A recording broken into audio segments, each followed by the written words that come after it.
राधे राधे दोस्तों। कार्तिक का पावन पवित्र महीना शुरू होने वाला है और हमारे शास्त्रों में कार्तिक स्नान का बहुत अधिक महत्व बताया गया है। माना जाता है कि कार्तिक महीने में किए गए स्नान, जान, तप, पूजा पाठ का अनंत गुना फल हमें प्राप्त होता है। इसलिए कार्तिक स्नान करना बहुत ही महत्वपूर्ण होता है। आज की वीडियो में हम जानेंगे कि कार्तिक स्नान कैसे किया जाता है, कब से कब तक हमें कार्तिक स्नान करना चाहिए, कार्तिक स्नान के नियम क्या होते हैं और कार्तिक के व्रत कैसे किए जाते हैं। तो कार्तिक स्नान के विषय में संपूर्ण जानकारी आज के वीडियो में मिलेगी। तो सबसे पहले देखिए, कार्तिक स्नान पूर्णिमा से शुरू किया जाता है और कार्तिक पूर्णिमा तक किया जाता है। यानी शरद पूर्णिमा से शुरू करके कार्तिक पूर्णिमा तक लगातार 1 महीने तक ये स्नान किया जाता है। कार्तिक स्नान करने के 5 नियम होते हैं। पहला जो नियम होता है वह स्नान का नियम होता है। दूसरा तुलसी पूजा का नियम होता है। तीसरा हरि जागरण का नियम होता है। चौथा जो नियम है वो दीपदान का नियम है और 5वां है उद्यापन का नियम। ये 5 नियम होते हैं जिनके अनुसार हमें कार्तिक स्नान करना होता है।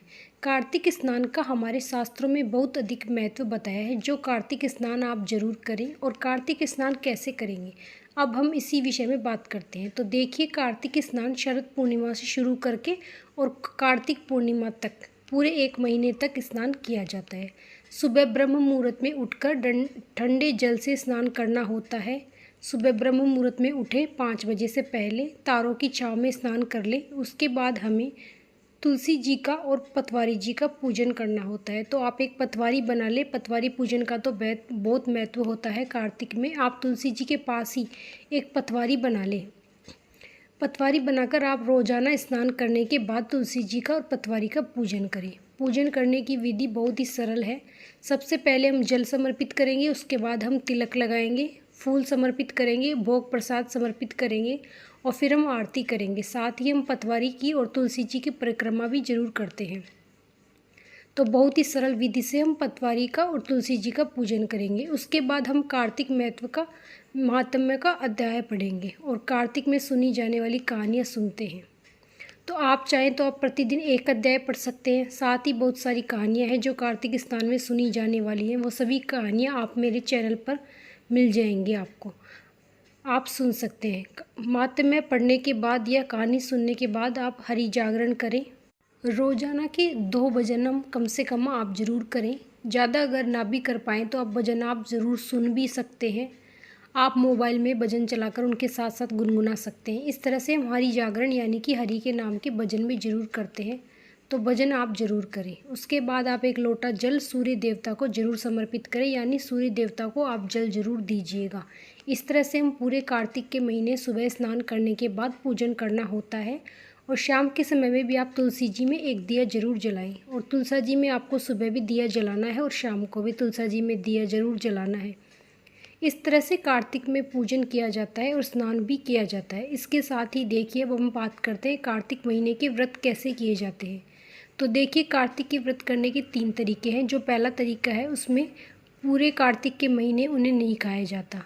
पूरे कार्तिक के महीने सिर्फ फलाहारी किया जाता है और पूरे कार्तिक के महीने में व्रत किए जाते हैं। तो पहला तरीका तो ये है। और दूसरा जो तरीका है उसमें पूरे कार्तिक के महीने में एक समय भोजन किया जाता है। यानी पूरा दिन फलाहार तो कर सकते हैं, जूस चाहे दूध वगैरह ले सकते हैं, लेकिन जो अन्न है वो एक टाइम पर ही खाया जाता है।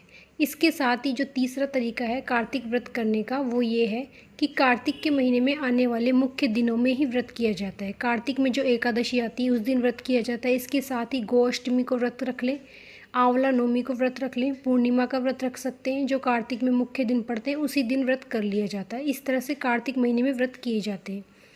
कार्तिक के महीने में दान का बहुत अधिक महत्व। वैसे तो देखिए, दान का सबसे बड़ा जो महत्व है, क्योंकि जो दान होता है वह मनुष्य जीवन का आधार होता है। तो कार्तिक के महीने में आप दान जरूर करें। इसके साथ साथ ही कार्तिक के महीने में दीपदान आप जरूर करें, क्योंकि शास्त्रों की मान्यता है कि भगवान विष्णु ने कुबेर महाराज को यह आदेश दिया था कि जो भी लोग कार्तिक के महीने में दीपदान करेंगे उनको धन वैभव की कमी कभी नहीं होगी। तो आप कार्तिक के महीने में दीपदान जरूर करें।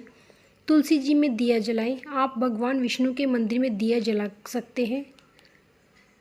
उसके साथ साथ ही पीपल में, पतवारी में, केले के पेड़ में दिया जला सकते हैं। इस तरह से आप दीपदान जरूर करें। अगर आप विष्णु भगवान के मंदिर में नहीं जा सकते तो घर में ही आपका जो मंदिर है उसमें भगवान विष्णु के सामने आप दीपदान जरूर करें।